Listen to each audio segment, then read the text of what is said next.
The same month, the first solo flight across the Atlantic.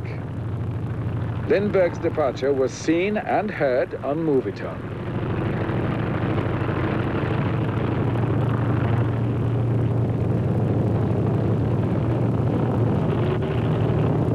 Audiences at the Roxy stood and cheered for 10 minutes. Lindbergh's flight was the outstanding event of the decade for many Americans, and when he returned, they went mad.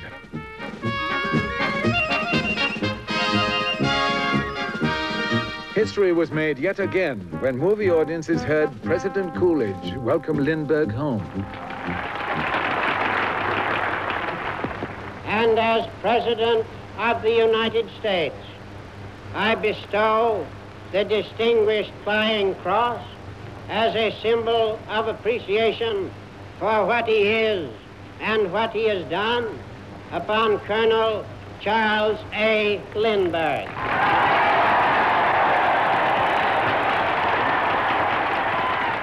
Fox's gamble had paid off.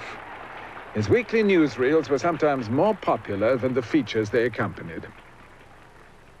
Warner's had by now completed their next Vitaphone production.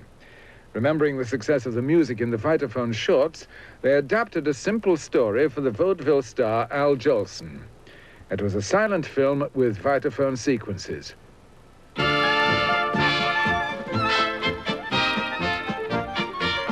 The New York premiere attracted crowds which literally fought for tickets.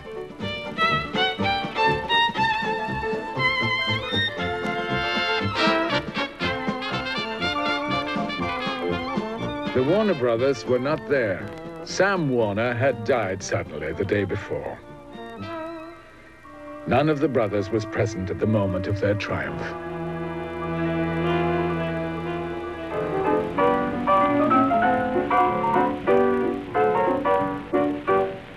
Blue sky, smiling at me, nothing but blue sky do I see. It was a shock. Absolute shock to hear this man open his mouth and a song come out of it. Nothing but little bluebird all day long. It was one of those once-in-a-lifetime experiences that, but you see that happen on the screen, a vision, a shadow can come out, a voice can come out of that shadow. Blue days, they say, all of them gone. Nothing but blue skies from now on. Mama, darling, if I'm a success in this show, well, we're going to move from here. Oh, yes, we're going to move up in the Bronx. A lot of nice green grass up there, and a whole lot of people you know. There's the Ginsbergs, the Guttenbergs, and the Goldbergs. Oh, a whole lot of birds. I don't know them all. This is what excited the audience, not just the music. Al Jolson's ad-libbing seemed so spontaneous and intimate, they felt they were eavesdropping. Listen, I'm going to sing this like I will if I go on the stage, with this show. I'm going to sing it jazzy. Now get this. Blue sky, smiling at me, nothing but little blue sky do I see. Do, do, do, do, do. Bluebird singing a song, nothing but little bluebird all day long. You like that slapping business? Never saw the sun shining so bright, never saw things going so right. Noticing the days hurrying by, when you're in love, oh, don't they fly? Blue days, all of them gone, nothing but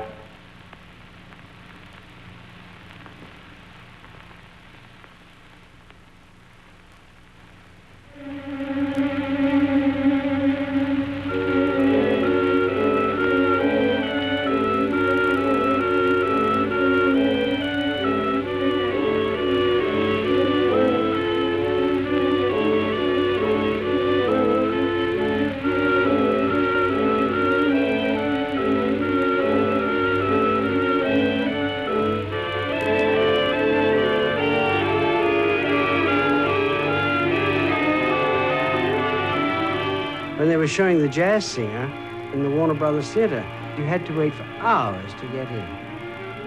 Everybody was absolutely paralyzed with excitement. And there was a line the whole way around the block all day long. They started the show at about 9 a.m., I think, and the lines were forming practically at dawn. It's the most incredible sight. And then you went in to see this thing. You couldn't get in for hours, but if you got in, you sat there and you saw this fantastic performance.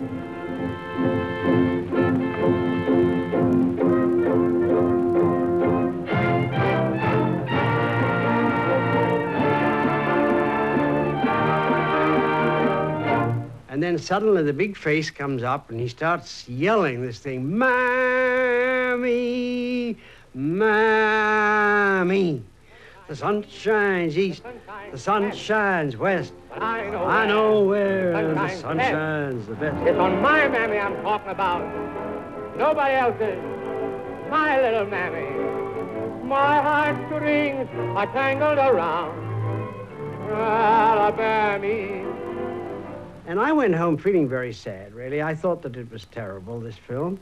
And I must say I made my contribution by predicting that the talkies wouldn't last very long. Mammy!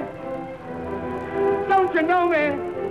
It's a little baby. I'd walk a million miles for one of your smiles on my mammy.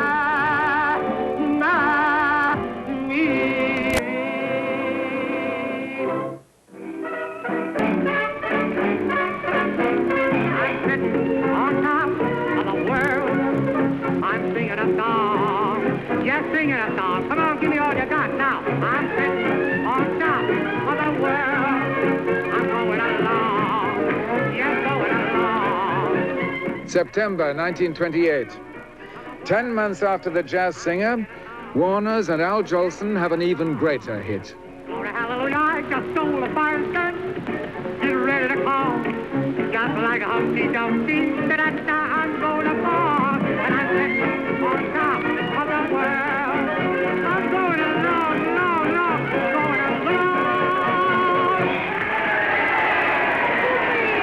Oh, baby. Oh, Molly. With you in my arms, honey, I'm sitting right on top of the world. Studios realized they could hold out against sound no longer. The old silent stages were torn down and replaced with soundproof structures. Soaring costs brought an end to the old, relaxed atmosphere of Hollywood. Sound imposed a new discipline.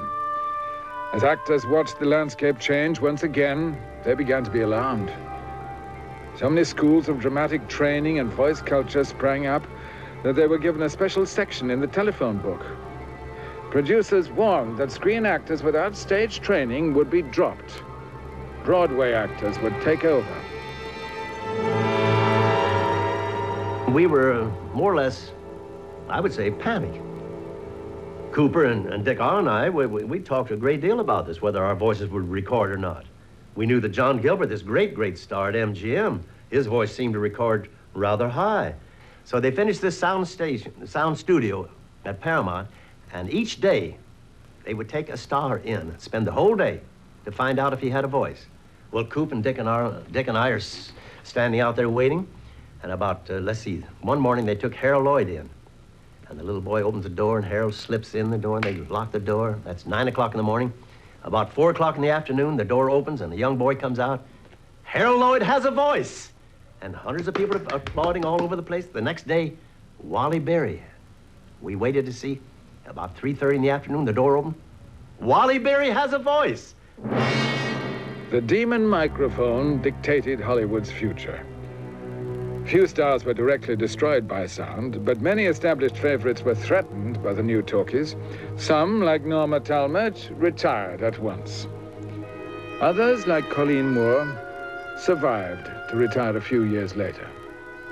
All the Shakespearean actors and the old actors from the stage rushed to Hollywood and opened voice schools to teach the helpless, poor little movie stars how to talk.